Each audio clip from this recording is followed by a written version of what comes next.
Namaskara. A warm welcome to Ramayana Universal Compass. Often, when we speak of the Ramayana, we talk of it as a historical record or a vast volume of verses. But I have come to see it as something far more immediate. If we look at the great traditions of human thought, whether it is the heroic struggle in the Greek epics, the concept of the fallen garden in Milton, the sacred covenants of Bible, or even Emerson's call to individual integrity, we find that the Ramayana is not a distant relic, it is a mirror. It is a framework for the human experience, reflecting our own internal and external challenges when we choose to act with integrity despite the encroaching shadows of our own lives. We are walking the path of Rama. This is why this work has no time barriers. It is a resonance that speaks to all of us wherever we are, whatever our journey is. The macroeconomic blueprint.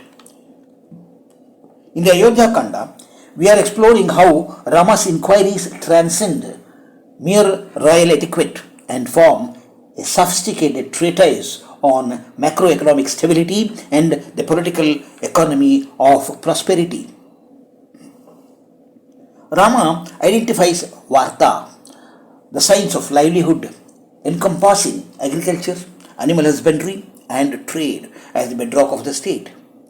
This predates the physiocratic school of thought, which argued that the wealth of nations is derived solely from the value of land agriculture. Rama's specific inquiry into the prosperity of the Vaishya, the merchant, and the productive class aligns with Adam Smith's wealth of nations, recognizing that a nation's stability is tethered to the productive capacity of its citizens. Furthermore, Rama's focus on state relief during agrarian crisis establishes a precursor to Keynesian automatic stabilizers. When Rama asks if the king provides relief to the producers, he is articulating a divine duty for state-led intervention to prevent systemic economic collapse, a principle that modern central banks and international monetary boards grapple with during every recessionary cycle. To Rama, the economy is not merely a quantitative index of GDP, it is a qualitative measure of the security and honor of the producers.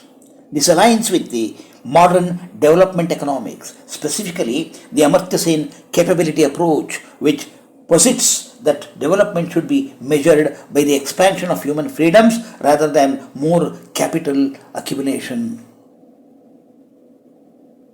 The Madhyama Principle of management. In verse 52, Rama touches upon the middle path of administration, which serves as a profound lesson in organizational behavior and management theory. He warns against two extremes. One, hyper-centralization, sarve karmantaha pratyakshaste, which destroys institutional trust and stifles innovation. Two, negligence, the failure to oversee, which invites systemic chaos.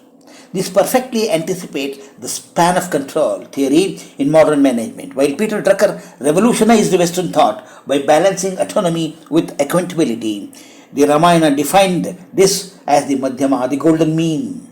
It suggests that an efficient state or a modern corporation functions best when the leader provides a clear vision while delegating tactical execution, thereby maintaining the balance between systemic control and individual agency.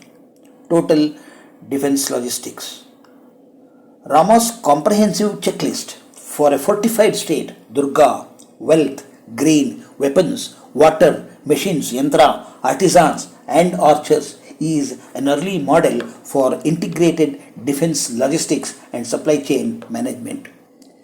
The inclusion of yantra, mechanical technology, is particularly striking. It suggests that ancient Indian statecraft viewed national security as a multi-dimensional infrastructure problem requiring the synergy of technological assets, human capital, artisans, and resource reserves, grain or wealth.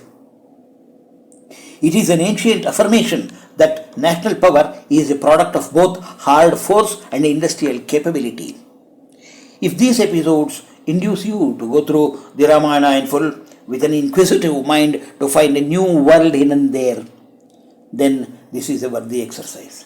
Please like, subscribe, and share. I will not be fully focusing on the core exterior story of Ramayana. Instead, I will present you with these hidden treasures of thought, though at times we may have to keep the connectivity. Thank you. Sri Krishna Arpanamastu.